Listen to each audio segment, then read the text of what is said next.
What's going on, guys? Royce Media here, back with another video. Hope you guys are having a great day, and today we'll be installing H&R Super Sport Springs on my Audi S3. Let's go.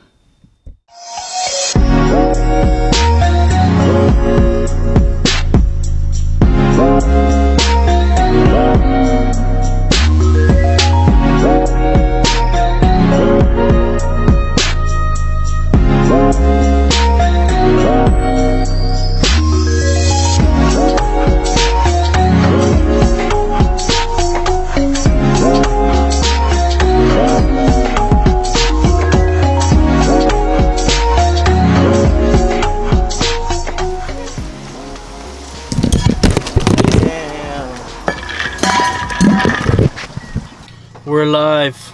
As you just saw, I just dropped my camera. Holy cow, that was scary. Everything's good though, nothing broke, thank God. We're gonna be on the way right now. I just gotta go get it's called an M14 triple square bolt, something like that. So we're gonna head to Home Depot, pick that up, and then head to my friend's house to install the springs. Let's go. All right guys, I just got the bolt, and apparently I couldn't get in a single, so I got a whole set. $70 for this set. Turning it tomorrow as soon as I'm done using it, that's for sure. But yeah, we're on the way. See you guys at my friend's house. Peace.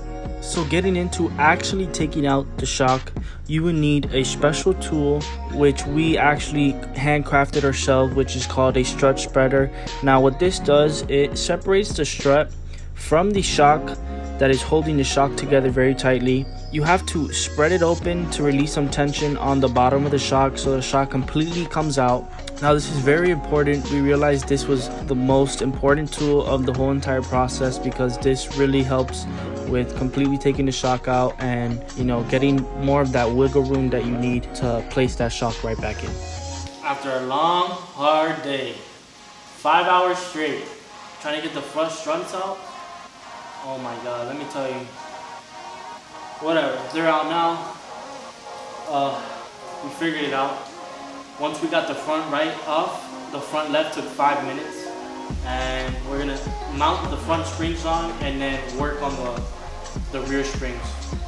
We'll keep you updated.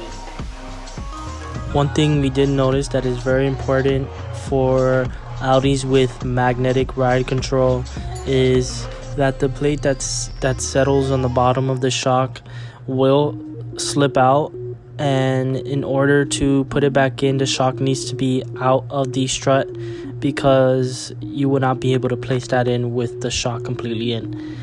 It's very confusing, and I had to actually end up zip tying it until I went to a shop to place it back in.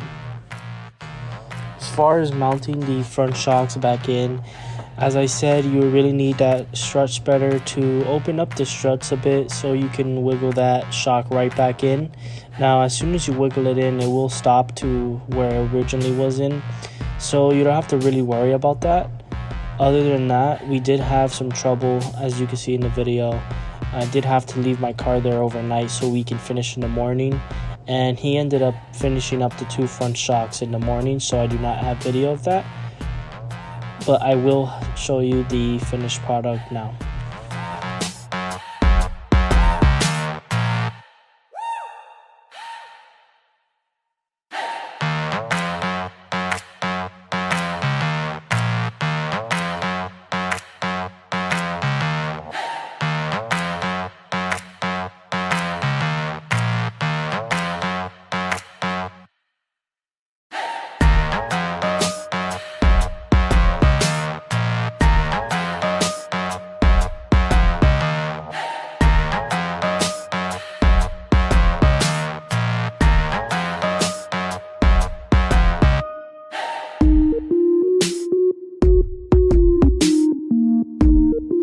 What's going on, guys? I hope you enjoyed the little informational video there. I didn't really finish videotaping the rear install, and that's because it was fairly easy. There are some videos out there that explain exactly what bolts need to unfasten for the bottom to drop, and you just change springs. It's pretty fairly easy. We had no trouble really doing the rear, but it's current day at the moment, and I am right next to the S3 and it is sitting pretty low. It's been about 4 or 5 days or so now, and I will be getting an alignment pretty soon. But so far everything is good. Another thing I did notice is there is a suspension light on, and I did a little research, and that is because you need to recalibrate your ECU or your ride height measurements in the computer itself. And yeah, so make sure as soon as you do put some springs on an Audi like this, you do go to the dealer and get that recalibrated, because it will be a pain in the ass. It won't ride as it should be riding. So yeah, make sure you go do that, and I will show you right now how it's looking.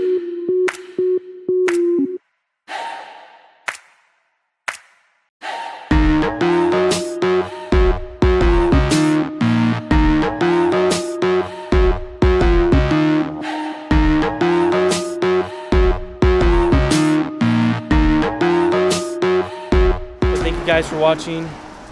Stay tuned for more content. Please like, comment, subscribe, and share our videos with other people that enjoy content like this. Stay tuned and have a blessed day.